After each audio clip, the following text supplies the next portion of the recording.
Casimero pinakita agad ang mainit na sparring mga boss. Makikita dito sa sparring ni Cuadro Alas mga boss, paisa-isa ang banat niya pero talagang malakas. Pero hindi pa raw todo ang mga banat ni Cuadro Alas dito, kumbaga alalay pa lang, pinipitik pa lang itong kalaban niya. Pinasilip lang naman ni Cuadro Alas ang sparring niya mga boss para makita natin ang kondisyon niya. Base sa galawan ni Casimero mga boss, talagang malupit at talagang pan selection. Pinipili lang din talaga yung mga binabanatan niya. Kaya abangan natin yan mga boss, October 25 kontra Kameda. Pinangako ni Cuadro Alas na knockout itong si Kameda.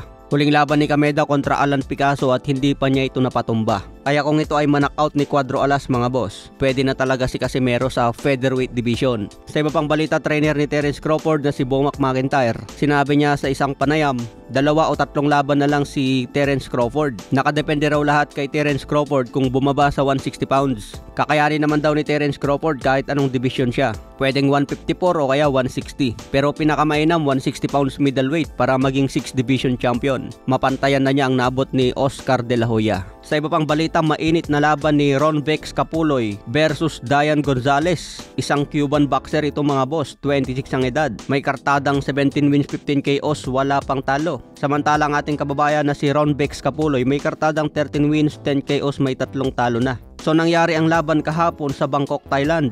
Napakalinis ng patama ng Cuban boxer sa ating kababayan. Talagang lagapak ang inabot mga boss. Kaya bawi na lang si Ron Vex Capuloy sa susunod na laban. Magaling itong Cuban boxer, catch and shoot ang tirada niya. Dedepensahan niya muna ang suntok mo bago titira ng counter. Kaya magandang estilo sa ganitong boksingero, in and out talaga. Yung ganitong estilo ang mahirap dikitan mga boss, yung catch and shoot. Kasi bawat suntok mo may babalik. Napaka-solid yung pagka-counter niya dito sa panga. Katulad din kay Yordenis Ugas mga boss, Cuban boxer din yun.